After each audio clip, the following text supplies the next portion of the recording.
Thank you very much and welcome to our program, The Story. The story is the story of Ambazonia, and as the story of Ambazonia goes, we want the Ambazonians, and not only the Ambazonians, but we want the uh, people who are listening to Ambazonia on this channel to be a part of these stories. It's exactly 3 p.m. Sorry, it's exactly 7 p.m. In Boya, the capital city of Ambazonia.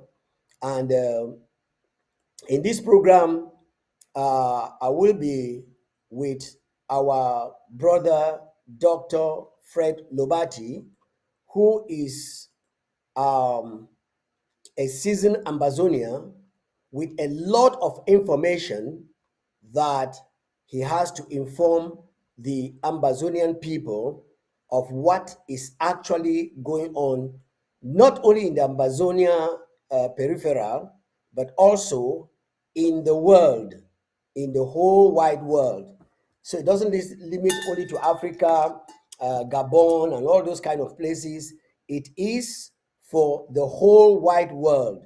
And for that, because of that, I would like to crave the indulgence of all Ambazonians.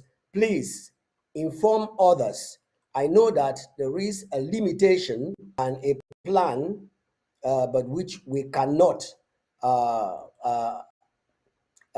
fail to let our people know. So as many as you can share this particular program or the link with them, please go ahead and share the link.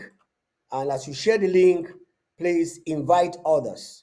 Let them come in and let them be partakers of what is presently going on in Ambazonia. In the story, remember, we just borrowed up this time from our beloved doctor, Dr. Yaya, who actually is unable to come for health is wealth today.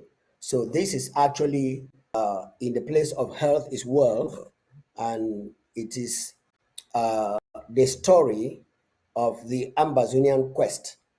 And we will want to share with you some very deep insights.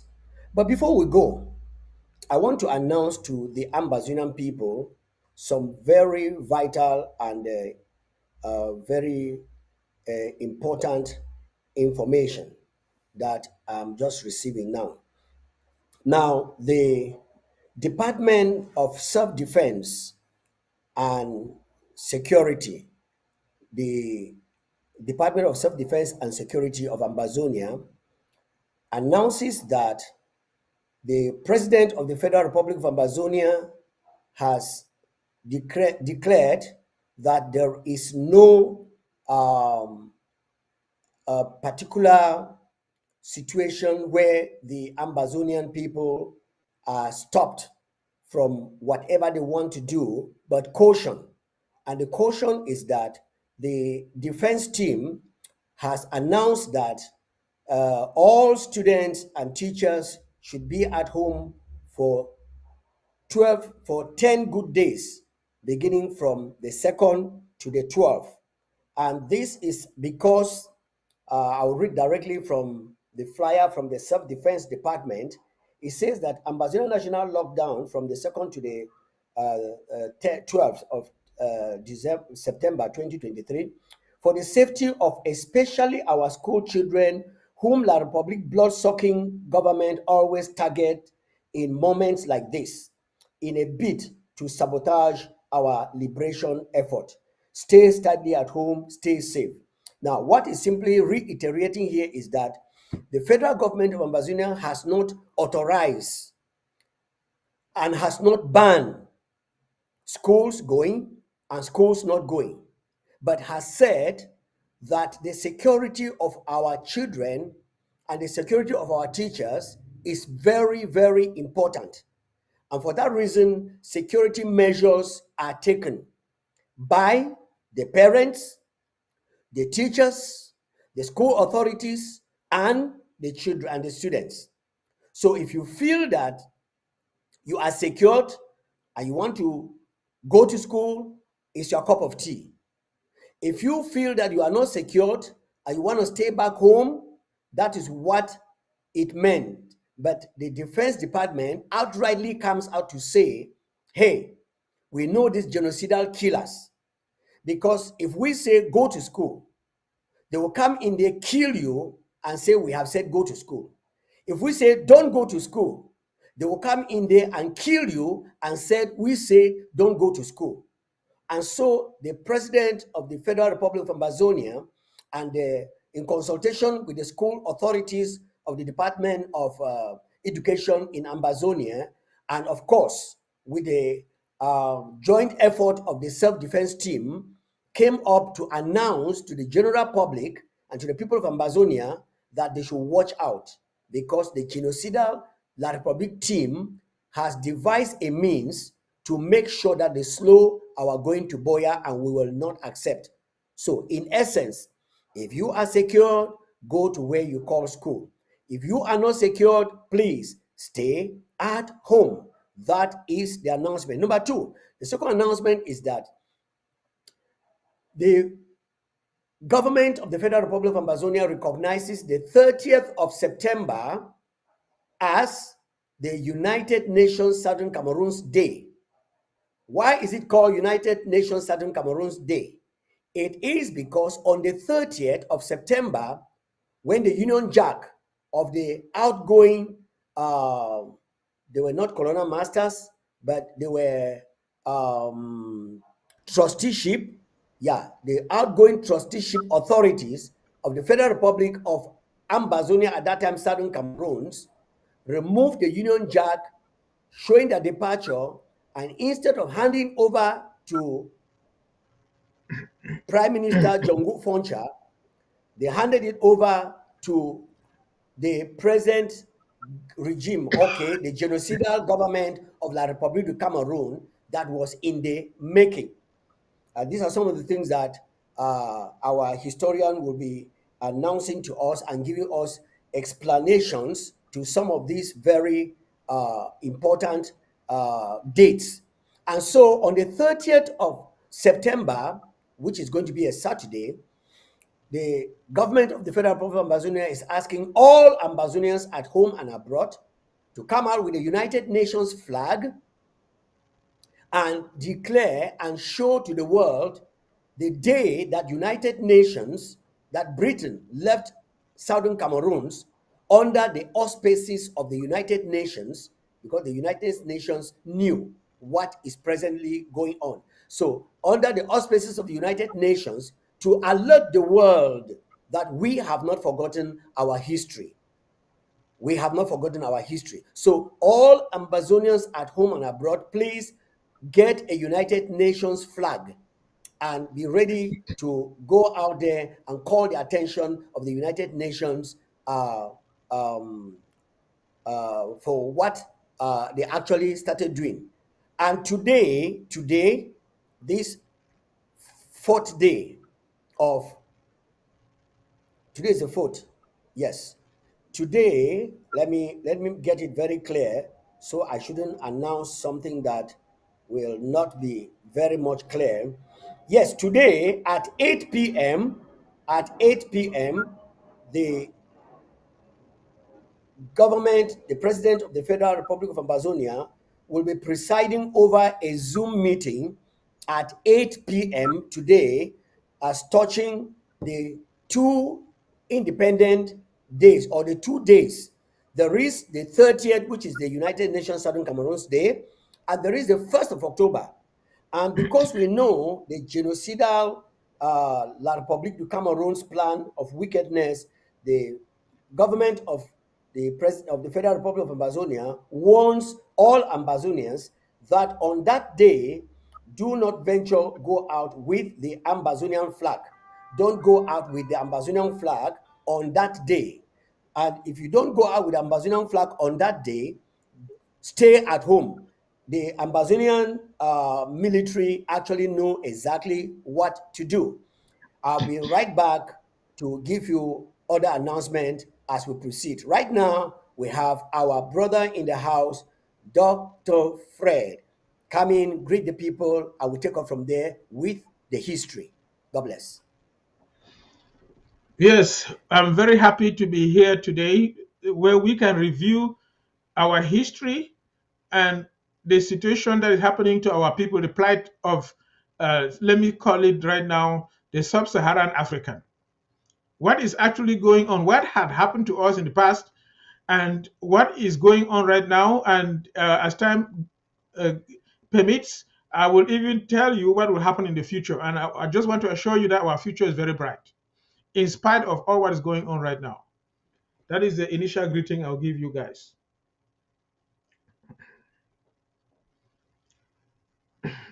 Pastor Commando. Now, if you permit me, I want to go and narrate our story, the sub Saharan African. If you read the story of most of our ethnic groups, say within Amazon, and I love history, so I like to read, whether it's the Bansok people or right through to my own ethnic group, the Mancon people, you realize that most of them came to their current locations around 1400, like 1430. That's when the Bansok people moved from Tika land and then came there. The story is long. The Bansok are related to the Bamums and many others. And our people, they also came. You trace it right far back. If you go to the palaces, they'll tell you who was the first founder of the kingdom of the tribe and who ruled and then who took over till today. Some of them have been over 400, 500 years. Now, the situation is that our people eventually settled where we are right now. We know that the Arabs came across the Sahara Desert on horseback and enslaved our people, carried some away. Basically, those who were ruling and controlling, if they don't like you, they sell you as a slave and send you away to a faraway land. Even the British did that. The people in Britain that they didn't like, they banished them to Australia. Those are the people who became what is called the Caucasians or the British people in Australia. So if they don't like you, they send you away. Some of our kings sold us off to the people who were looking for slaves. Slaves were basically people that were used to do hard work that people don't like to do, normal work under harsh weather conditions. The peak of slavery was around 1731 to 1775 when the Caucasians came on ships. Remember, in those days, there were no planes. There was no other means of transportation across the vast oceans like the Atlantic Ocean. So they came in ships and carried away lots of sub Saharan Africans. We call them sub Saharan because they are below the Sahara Desert in the fertile forested areas of the African land. And they carried away so many from the West Central Africa region around where you have Angola and Southwest Africa. They carried away 1.5 million people from around where you have the Bight of Biafra, where you have the Congos like Zaire and the Congo, Brazzaville, and Gabon. They carried away 470,000 people from the Bight of Benin, where you have Nigeria and partially even Cameroon or Amazonia. They carried away 543,000 people in the Gold Coast, which is Ghana. They carried away 436,000 people in the Windward Coast, where it's around Sierra Leone. They carried away 204,000 people, and 95,000 by Senegal, 204,000. They carried all these people primarily to South America, to Middle central parts of America, like where you have Haiti and Cuba. And then, of course, as you know, they brought them here to the United States as well as to Europe to work under harsh conditions. If you live here in the US, you know that in winter, it's not very easy to walk outside in those very cold temperatures. And also, even in summer, temperatures are so hot that, I mean, people are sweating and drinking water. The whites could not tolerate that, they would die. So they decided to take us who look black and use us to do that hard work like their slaves, as their jackass, as we say in our own pidgin English. So, what, in spite of this enslavement that occurred about 200 years before I read something here, our people, our cultures were thriving in our communities. And this is what the first whites who came to our villages described. This is a report to the British Parliament on February 2nd of 1835. This was over 40 years before this Conference of Berlin that divided Africa into what we call today colonies, the former colonies. Here, what they said to the British Parliament in 1835, they said that I have traveled across the length and breadth of Africa, and I have not seen one person who is a beggar, who is a thief. Such wealth I have seen in this country, such high moral values, people of such caliber, that I do not think we would ever conquer this country unless we break the very backbone of this nation, which is her spiritual and cultural heritage. And therefore, I propose that we replace her old and ancient education system, her culture. For if the Africans think that all that is foreign and English is good and greater than their own, they will lose their self esteem, their native culture, and they will become what we want them, a truly dominated nation. When the Caucasians came, even after the slavery had occurred, and lots of our people have been carried away, the few of us who remained in the mainland, we had such high cultural values. We took care of each other. We don't have beggars on the street like you will see here in the United States and across Europe, and all the horrible, terrible things that happen that you will see here for people who don't have the advantage of having the basic needs. The Caucasians, when they saw this, they were so impressed, and they wanted our goods. For at that time the industrial revolution started. That means they started factories that needed to produce things in a massive way, and they needed raw materials, and then they needed people to work those things and then send them. So that's why they came to Africa. They came and discovered that we were self-sufficient, we're doing so well, and they wanted to destroy this. So they decided to hold a conference in Berlin around 1883, 1884, 1885 under Bismarck, who at the time was like the strongest one in Europe. So that's why everybody gathered around him in Berlin. In a family, the strongest person is where everybody goes to sit and have family meetings. So because Bismarck of Berlin was like the strongest in Europe, he had just finished the Franco-Prussian War when the Germans defeated the French in 1870. They completed the wars against Denmark and many other countries, and Germany united and formed a strong nation in Central Europe. I have a long information I can talk about the Germans, but I will not say it today. I speak German. I lived there for 10 years. I know them very well. But in that Berlin conference, they decided to divide Africa among themselves. When they came, their intention was not to do us good. Their intention was to divide Africa among themselves like you divide meat or a cake. Everybody has a portion to eat. So they divided Africa for themselves to take the resources of the land. And we know our story that we, the people of Amazonia, we belong in the part that the Germans carved out for themselves called Cameroon, which was spelled with the letter K, according to the German way of pronouncing it. So anyway, Cameroon was carved out, and we in our African nation belonged, or tribes belonged to that part. They came there primarily to divide us among themselves for their welfare and their benefit. And as you heard in this report to the British Parliament, the only way to conquer us was to make us feel that what we had was inferior to who they are.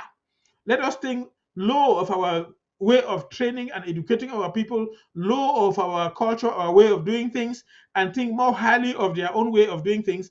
And that's why we will follow them. And now there's another story about it where they say that they came and told us to have the Bible, and then before we knew it, we had the Bible and they had our land. So they exchanged the Bible and took our land. Now there's a different story about the benefits of the Bible. I will not go into that right now with this version of what I want to give about the story.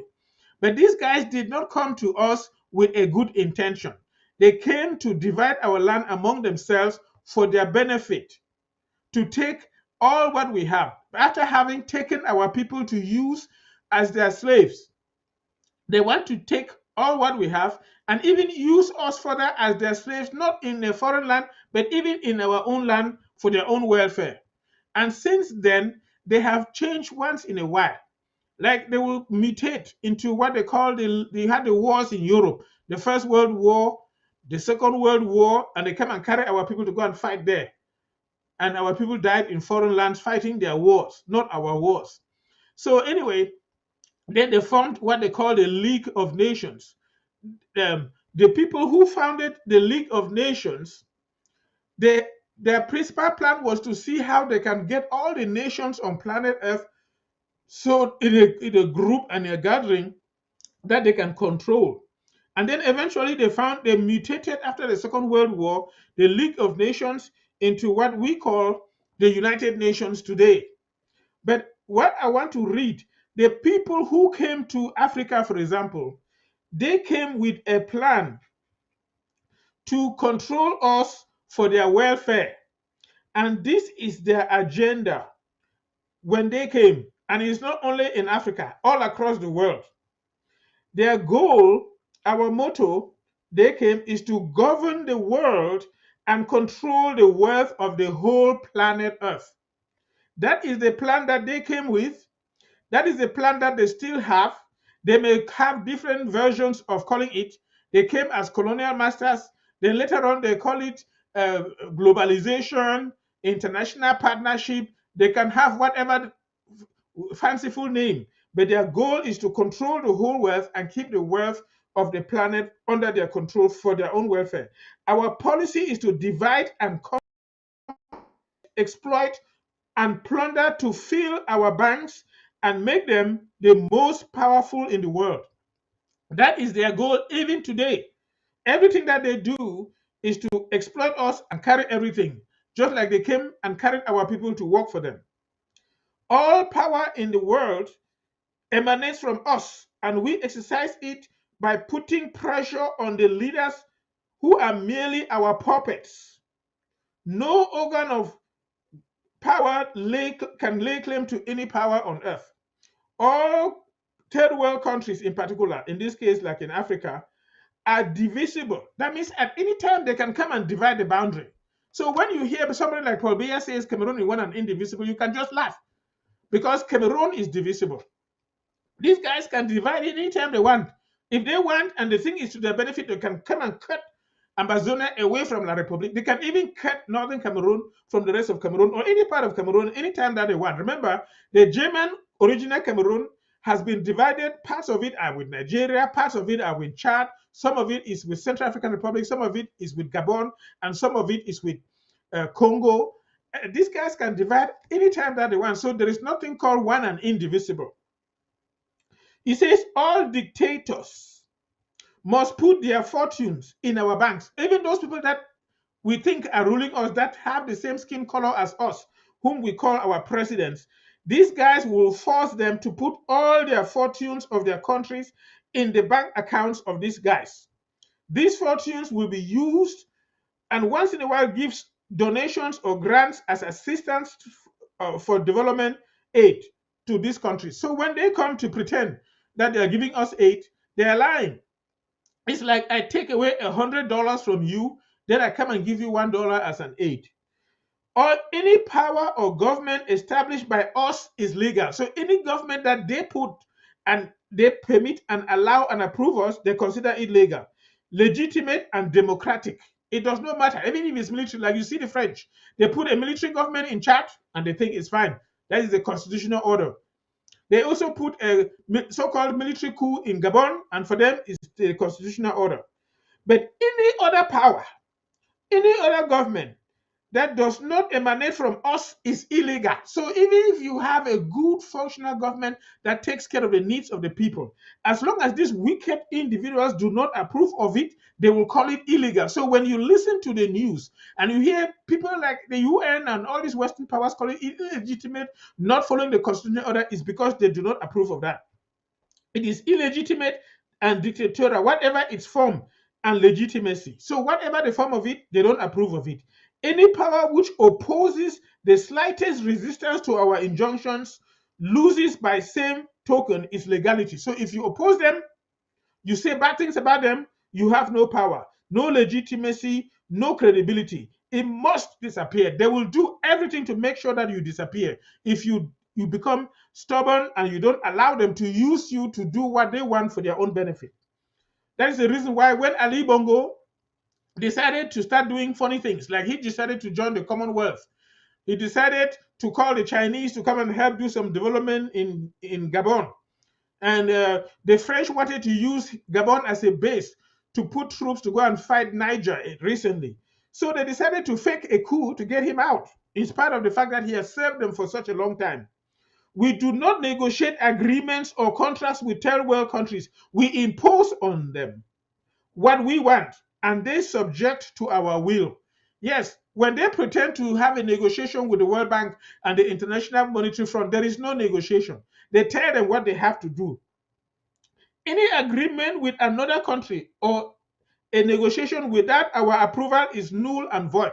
So if you go and sit and discuss with any other country that they don't approve, it's null and void. It's the same like that French agreement with Ahijo, that anything that is in French colonies must be under the control of the French, and only the French have rights to it. And if they don't accept or want something before you can give to another country. So any interest of any other world, any other nation that comes that they don't agree with is null and void. That's why, like China is coming, like the Russians are coming, because these Western nations don't like them, they are considered null and void. And anybody who is leaning towards like Russia or any other countries, just know that they will fight you. Where our interests are at stake, third world countries have no rights. As far as their interest, if they want to get the resources, you don't have any rights. You can be born in the country, you can think that you own by being born in that country anything. According to these guys, you have no rights. In the countries of the South, our interests come before any law or international law. So all the so-called International Court of Justice, irrelevant. They only use that as a smoke screen to impose themselves. It is their law that matters. Freedom of expression, freedom of association, and human rights only makes sense in countries where leaders oppose our will. So if you oppose them, then they'll come and say, oh, there is no freedom of expression. But if you don't oppose them, you can kill and be a dictator and everything is fine. The countries of the third world have neither culture nor civilization without referring to Western civilization. Remember, I read to you what they told the British Parliament in 1835. They told them that the African culture, they saw that it was superior to theirs, and the only way they can do is to destroy it and make Africans believe that the Western culture is superior to our own. And so they're saying that the countries of the third world have neither culture nor civilization without referring to Western culture. And what do we see today? Now they are coming and imposing homosexuality, bestiality on us. They pass things in their laws, like in Canada, that a man can marry an animal. A man can marry his own biologic sister of the same womb. You know, a man can marry a man and a woman can marry a woman. They think that that is superior. Go back to our grandmothers in the villages and tell them this. They will scratch their heads and wonder where these guys are coming from. So they think that they want to impose it on us. Then they tell us that you can only get aid if you accept to impose this in your countries. One does not speak of genocide, massacre, or war crimes or crimes against humanity in countries where our interests are guaranteed, even if the number of victims is very high. That is why they have killed over 60,000 people of Amazonia and nobody talks about it. It's like no genocide. They make like nothing. The Western media is silent because as long as their interests are respected, like the Americans come and sign agreements with Beyer to exploit oil in the Gulf of Guinea, the French are there already, and many others. They can kill even all the Amazonians. It does not mean anything. In fact, I have books here that show how the French killed over 500,000 Bamilekes and people in the Basel land in the late 1950s and early 1960s, right through to 1970. And they don't mean anything to them. The life of a black African is nothing. So you can kill as many as you want as long as their interests are preserved, which is the resources of the land. That does not mean anything. In the third world countries, no one has the right to put in their banks an amount above the ceiling of money set by us. When the fortune exceeds the ceiling, it is deposited in one of our banks so that the profits return in the form of loans or economic development assistance in cash or kind. So they limit how much money you put. Even when we were trying to get our independence, the Francophones could not borrow more than 3 million from their own banks. They had to come to Ambazonian or Southern Cameroonian banks, Cameroon Bank, we called it at the time, to borrow for their own development, so that even the Photo Victors and the others that have the infrastructures in East Cameroon, they came and borrowed that money from us because they put those limits on them. Even today, they have put limits. They don't want you to put money more than a certain amount in the bank. That's why some of the ministers in BS Cameroon, they hide it at home. Because if all of that money is in the bank and they know it, they will get them. And they say, put all the money in the West. So they have stashed it away in Swiss bank accounts, stashed it away in Europe. And now in the local countries, they hide it in the house. This is the mystery why you see people hiding money in large amounts in banks. If you go to some of those houses, walls, entire walls are sealed with money. They cover them up. They just need to open. When this Ali of Tunisia died, they went into his house. They realized that entire walls was filled with dollars and euros. When you open it, you just see money. You enter, you think it's a house, but it's all full of money. So they are hiding it because they say that they don't want you to have a certain amount of money in the accounts. Only the countries whose leaders show total submission to us, our puppets and valets, will be entitled to the above mentioned assistance. So even when they call assistance, they will only give it when the puppets pretend or serve them. So if you don't serve them, they will not come. That's why you see right now they are trying to go against Niger and Mali and Burkina Faso, and they are telling even the Africans not to give them help, to cut off all support, because they are afraid that they will not allow them to come and steal the resources. As long as you are serving their interest, then they will pretend that they are giving you assistance. And even the little assistance that comes, the leaders will steal it and carry it back to their accounts. Our aid must be accompanied by strong recommendations of such nature as to prevent and break any action of development of the third world countries. That means even though they pretend to come and give development aid, they will do everything to make sure that that development does not occur. That's why you see our roads are not constructed. That's why we don't have basic necessities like water, any good hospitals. Everything keeps getting worse and worse. And so you, like when the Amazonian problem started, the French came and claimed that they will give 49 billion to the development of the Northwest and so many to the development of the Southwest. You have not seen anything. But even if they gave it, they will encourage the La Republique ministers to embezzle it and carry it away. Many times they have signed agreements with the bank, World Bank, and the International Monetary Fund for development of the so-called Bamenda Bafusam Highway, and then the money vanishes, and people are basically struggling to ride through mud and stopping at several places and walking on foot to go able to continue their journey wherever they are going. These people do it on Wow. purpose. So when the country is getting worse, it means that Biya is serving them very well.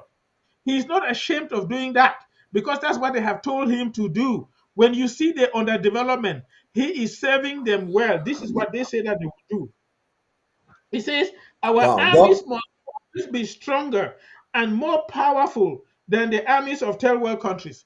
And so, besides, you see their armies, you know that right now in Cameroon and in Africa, you have forces of America. America, just in Niger, they have like 1,000 troops. What are 1,000 American troops doing in Niger, you will ask? The French have over 1,500, and not just them. The Germans have them, the British have them. What are all these people doing there? They want to use those troops to intimidate the people, to steal the resources, to control those countries. That's why they're there. They're all there for that okay. purpose, just to steal the resources. Yes, Okay. Pastor Commando, you. Doc, thank you so very much. Thank you so very much.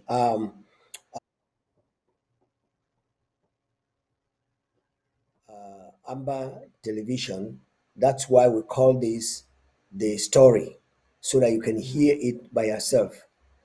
This story is an old, old story that these people have been doing from the time that they came into Africa with different undercovers in order to keep us in perpetual darkness and carry out their exploitation and build their empires and turn around and insult us after they have blinded us with the rubbish they call education, their own education.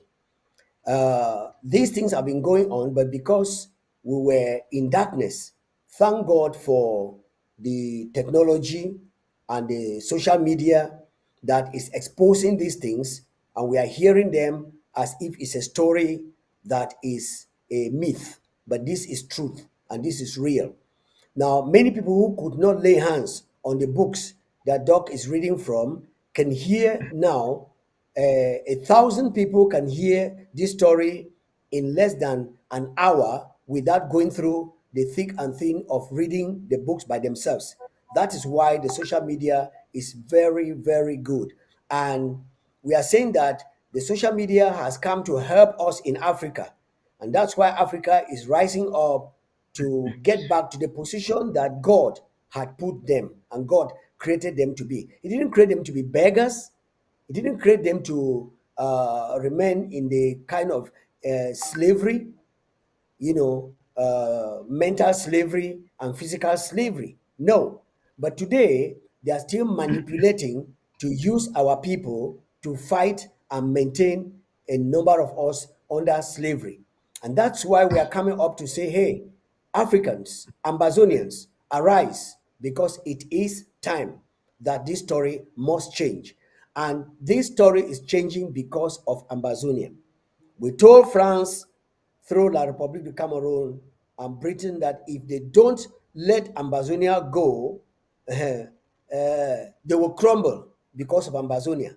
And France has begun, and they will if they don't advise their usurpers to leave Ambazonia and leave Ambazonia in peace. Ambazonia has produced people that are God-fearing, even though somebody asked a question in the previous meeting about the Bible.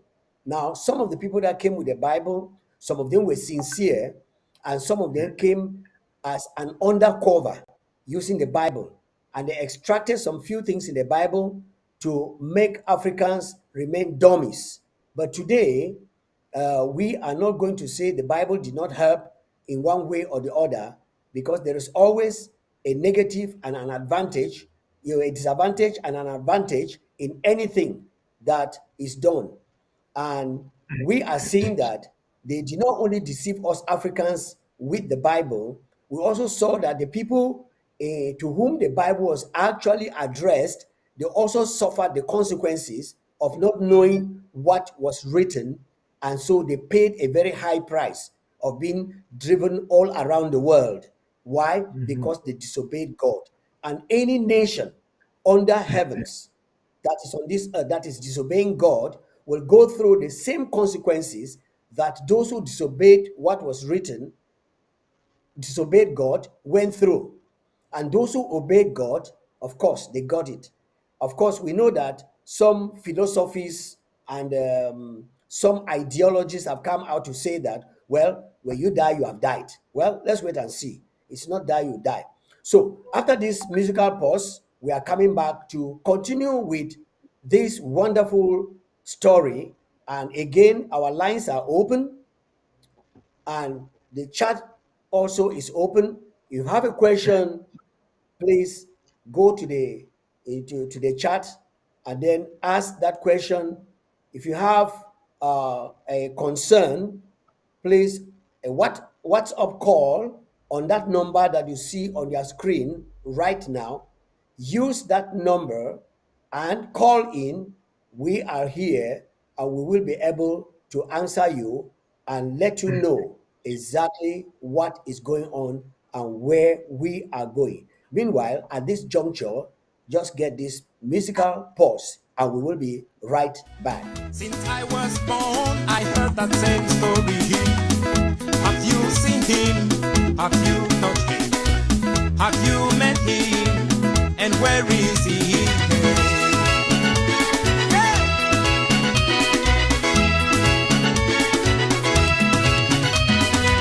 After many words of argument all day, I saw my sin, I was ashamed.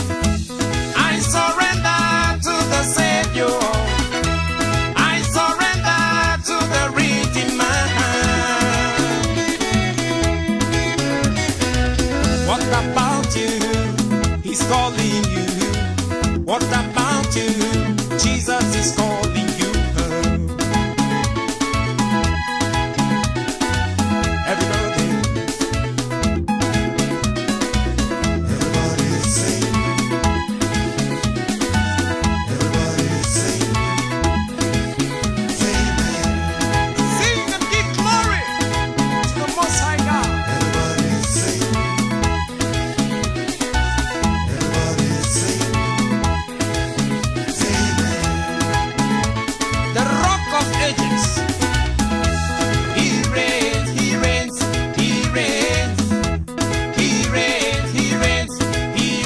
Thank you very much. Thank you very much. He reigns, and nobody can stop him from reigning. And this story, as I told you, definitely we will continue with the story as we get back to tomorrow, God willing, we shall continue with this story with Dr. Fred. The exposition, I am sure many of you are learning a lot of things that you've not learned before, you've not known before, and they are posed now. That's what the ABC TV is out to do, to help us to see where we are coming from so we can build the future and build our land the way God had intended it to be. Now, before we call Brother Fred for a run up for this particular program, remember I've just told you that tomorrow at 5 p.m. Amber time, we shall be in the studio to continue with this very program. We shall continue with this very program. I want Ambazonians to note that knowledge, when you have been brought back from your brainwash system and you get back to understand, you know how to build your land. I heard somebody, I think this is Peter Obi, who said, when you are rich as an individual, then every other person plus yourself, you are poor. But when everybody in the society is a partaker of those riches, everybody becomes rich. And so we are building a community. Everybody will have basic that are needed in this life before you pass into the other world, whether you believe in it or not, but you shall pass, because nobody has lived forever. And so we are inviting our person, in the person of LOBATI, to come into the studios right and bring us a summary of this wonderful. I mean, to me, it's just that other programs are coming up, but I want to have him explain, and we are going to use this opportunity to exploit everything that he has so that Ambazonians can become very wise and build their nation the way God had expected it to be. So, Doctor, it is a privilege to have you back into the studios. Just give us the summary and rundown of what you've just been saying, and then tomorrow will be another day. Over to you. Yes. So as you see, like we said, that is the agenda, the real work of those people, these whites. They are predominantly white. And sometimes they use black-skinned people also that come in our midst, and you think they are trying to help us. No, they are not trying to help us. They only want to steal our things, and they don't mind killing us. So they say, for example, our aid, what we consider to be aid, each time they say aid, must be accompanied by strong recommendations of such nature as to prevent and break any action of development of third world countries. That means the more they say they are giving aid, we see ourselves being more and more underdeveloped. That is planned. They pretend to have given aid, we don't see it. The money evaporates, then they say we are in debt, and then we say we are paying the debt, and all the money is back in Europe. This was planned by these guys. And he says that our militaries, our armies must always be stronger and more powerful than the armies of any third world country. The limitation, prohibition of weapons of mass destruction does not concern us, but others. So they can keep biologic weapons, they can keep chemical weapons, they can keep nuclear weapons to destroy 95% of the world. But any other country that keeps it, they will go after that, like they went after Saddam Hussein, like you know. Our armies must help each other and unite in the war against the army of a weak country in order to show our supremacy and be feared by third world countries. That's why they come together as strong as like NATO. They go as one man. An attack on one is an attack on all the others. Basically, NATO is the predominant group of these people that I'm talking about. Now, he says the object of any military intervention is to protect our interest. So they are not really fighting for the welfare of those people. It is to protect their interests and the puppets that serve them in that land. In the really, you can say that that's what's happening in Ukraine. but I'll leave that one for now. Any operation, military operation to evacuate nationals of Western countries hides our real mission, that of protecting our interests and those of our puppets. So when the French say they are going to Niger to evacuate their French or all the Europeans, they're lying. They're using it to protect themselves and their puppets, and that's all that is going on. Right now, there's another big one going on in there. It says that the United Nations is our instrument. We must use it against our enemies and third world countries to protect our interests. I will stop right there. That is a big one. This thing that we call the United Nations that we look up to and even think that they will help us. Remember, I told you that when we were getting what they called our independence around 1960s, this Norwegian, who was the Secretary of UN, was honestly thinking that he was trying to go around helping African countries to get independent. And then his plane mysteriously was destroyed over Congo when he was going to fly to Buea to meet with Funcha and talk and plan about the Fuman conference. They killed him.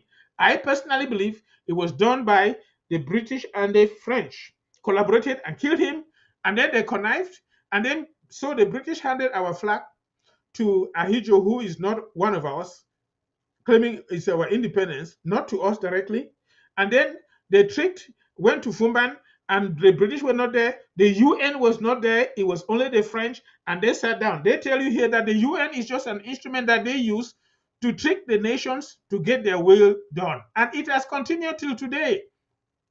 If you want to go and see, when the Amazonian War started in 2016 and people were being killed left and right, we thought that this United Nations Secretary General, calling himself Antonio Guterres, will come and say something and try to help us. At the time, there was so-called war in Central African United Nation Republic with UN troops. Each time you see these white painted UN tanks, they go around that they are trying to bring peace, but you never see any peace. They were in Zaire. One of those military tanks turned over, and what came out was gold that they were carrying and hiding in those UN tanks. That's their true purpose, to steal and hide it and pretend to be United Nations. But anyway, Antonio Guterres went to Central African Republic, and we thought that he would say something. On his way back, he went to Yaoundé, met Biya in a Tudi, and they gave him a golden statue, and he's remained silent till today. He's never uttered a word. One time when Biya was going to meet Macron in the French presidency, Antonio Guterres stepped out of the door where the French president came out to go and receive Biya from his car, stood there and waited. Macron brought Biya in, and they went inside the French presidency. So you ask yourself, this United Nations Secretary General, who is a Portuguese, who was Prime Minister in Portugal and then eventually became the President of the UN, of the European Union before he became the Secretary of the United Nations. What was he discussing with Macron? We know the French president, who is like the real demon in Francophone Africa. What were they discussing before they received Biya? Number one. And after they received Biya, while they were killing Amazonians, what did they discuss? And you can see that the UN has never uttered a word. And when they were, when a journalist was questioning the spokesperson of the UN about the atrocities occurring in Amazonia, they quieted him and threw him out, and so that nobody will ask. So the UN is complicit in the killing of Amazonian, and that's why they say here that the United Nations is an instrument in their hand. The UN is our instrument. We must use it against our enemies, third world countries, to protect their interests. Our objective is to destabilize and destroy the governments that are hostile to us and to settle our puppets under the protection of our military, under the cover of the mandates of the UN forces. Right now, the French are trying to get a mandate from the United Nations to lead a force against Niger. When the current US president took office, he said he was going to collaborate with the French to solve problems in Africa. So you already understand what that means. I mean, Joe Biden, who is a Democrat, said he's going to collaborate with the French, who have experience in Africa, to solve problems in Africa. And they're trying to get another mandate from the UN, which they did to get Gbagbo out and put Ouattara in Ivory Coast. So the UN is just an instrument that they use. UN resolutions are texts that give us the right and the means to strike. kill, and destroy countries whose leaders and people refuse to submit to our injunctions under the cover of UN Security Council resolutions. I mean, you hear it here. They are using the UN as a cover for their operations to steal the resources of the people, kill and keep them in abject poverty, and they use the puppet. That's why you see the UN has not coughed about the situation of Amazonia. That's why the UN does not ever solve problems. The long time they have had troops, or so-called troops in Zaire, have they solved the suffering of the people? I personally believe that this current president there is serving them. That's why they allow him. It's my personal belief. I think so. Wherever the UN has been, they have never solved any country, brought any peace. This is it written here on black and white ink, what they truly are doing. And so we need to know this. The story goes on and on and on, but we will continue tomorrow. I just wanted to bring this to our knowledge before we home in on the true happenings on the continent of sub-Saharan Africa today, like we saw in Gabon, where you have the fresh news of the so-called coup against the Bongo family, which is a cover by the French to pretend that they are not in there. It's a lie, because what you see is that the Bongo family controlled all of Gabon, and the so-called military man is a cousin that served the father, and then has been a servant of the son. And this they just brought him out to pretend that there was a change that occurred in Gabon, which is false.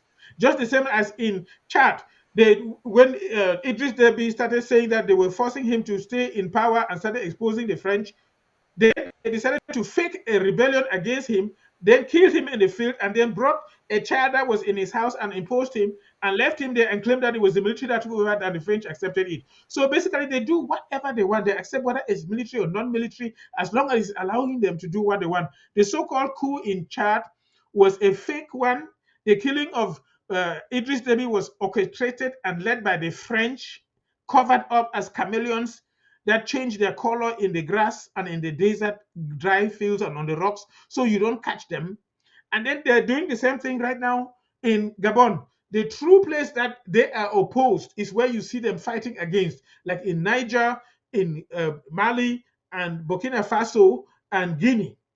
And they speak against them, then they gather their collaborating puppets to serve them, like they are calling the ECOWAS led by Nigeria's Tinubu, that they will join them to stifle any development or collaboration or interaction with those countries, to keep them in abject poverty, to force the government to yield so that they will come back and continue exploiting and taking the things. And right now, the French want to use the UN to get a resolution to give them the power to go against those countries. They had wanted to use Gabon as a place to put their troops to go fight against Niger, and the Gabonese president was refusing, and that's why they staged this so-called coup.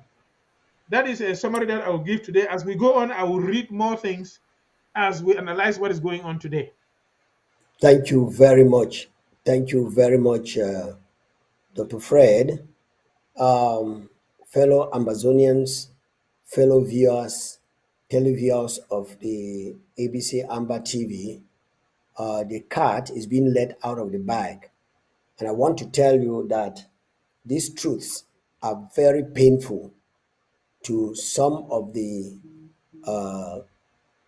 demonic people who have taken the whole world hostage. Little did they know that at such a time like this, God was going to expose and reveal all their secrets. Now, like I tell people, the devil is very trickish. He tells you to enter the bush, and when you enter the bush and something pierces your foot, he starts laughing at you. So these fellows had put down their strategy of how to deal with Africans, because to them, we are the underdogs that they must deceive and fool us. I've had the opportunity of listening to some secret lectures where some whites are actually lecturing and telling their white people who come to Africa, either as tourists, they come like tourists, they come like and they come like people who are coming to do tourism and so on, but they have a plan. They have a plan, and this plan is to make sure that the people of Amazonia and the people of Africa remain in their perpetual poverty, in their perpetual poverty, which is not what we advocated for, what God expects of us. So we are telling the whole African continent that the social media, which they have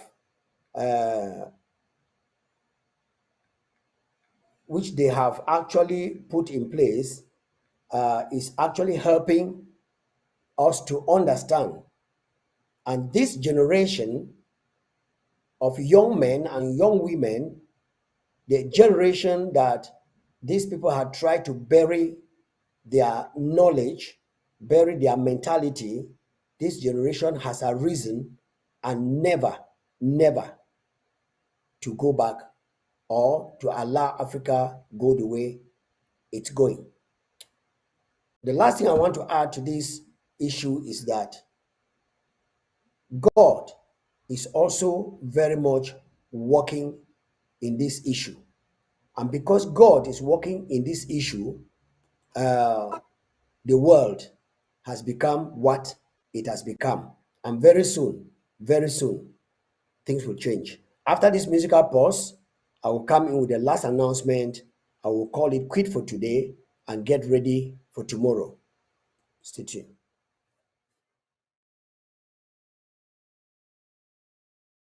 The world swallowed me.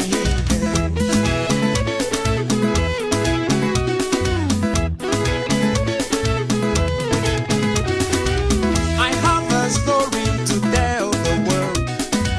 I have a story to tell the world. This is my story, please listen carefully.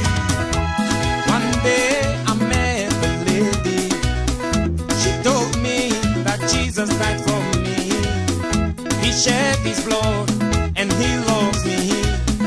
He's calling me, his light is shining. We'll shine in my darkness. We'll shine in my darkness.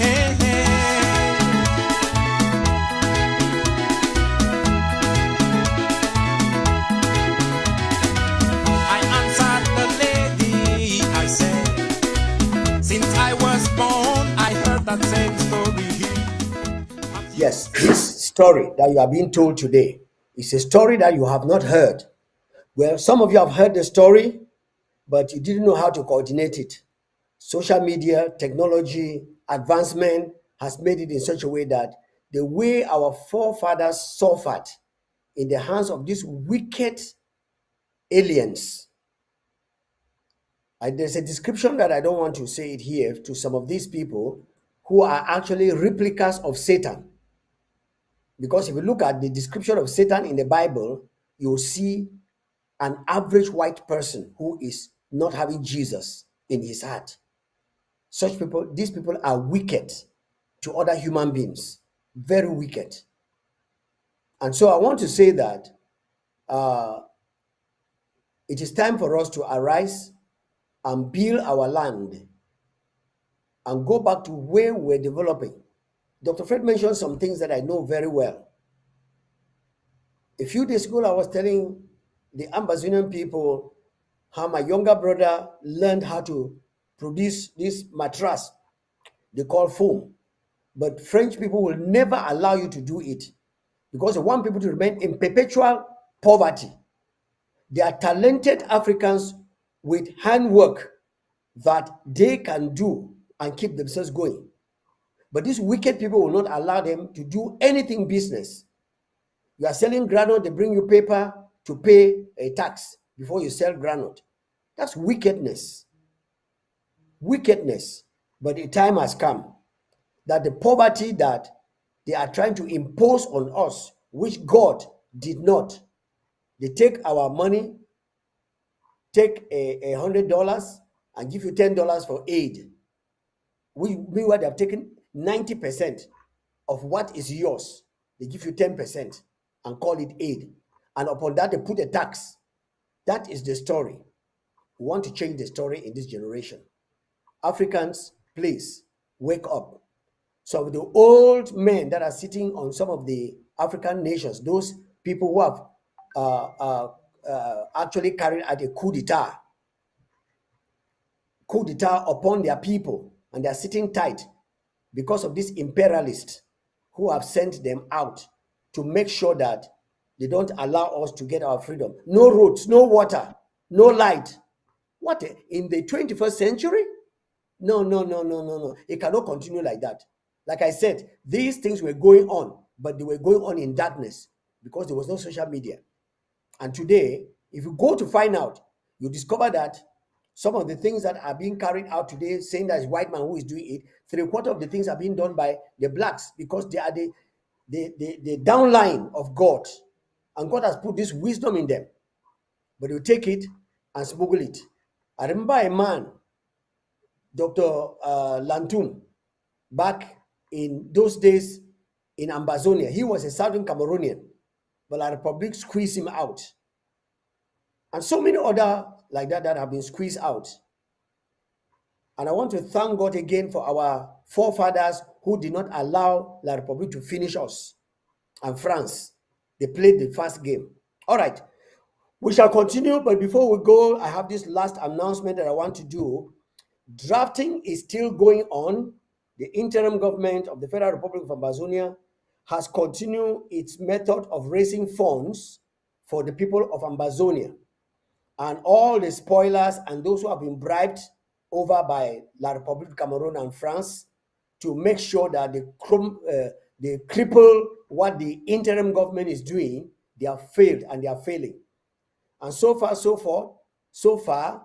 for the 13 counties of the Federal Republic of Ambazonia, we've had Bui County has already drafted Gokutunja, Manyu, Kope Maninguba, Dunga Mantum, Mezam, and Lebialem. So we have altogether 7 counties that have already drafted.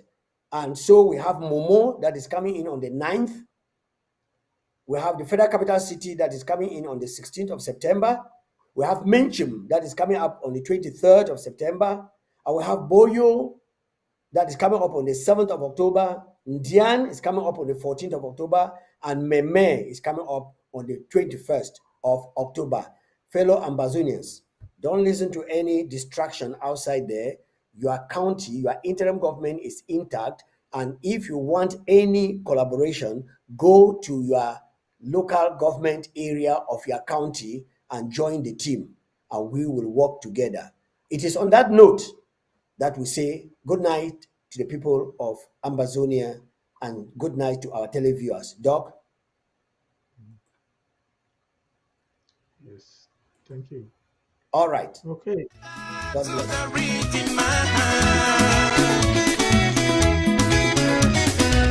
What about you? He's calling you. What about you?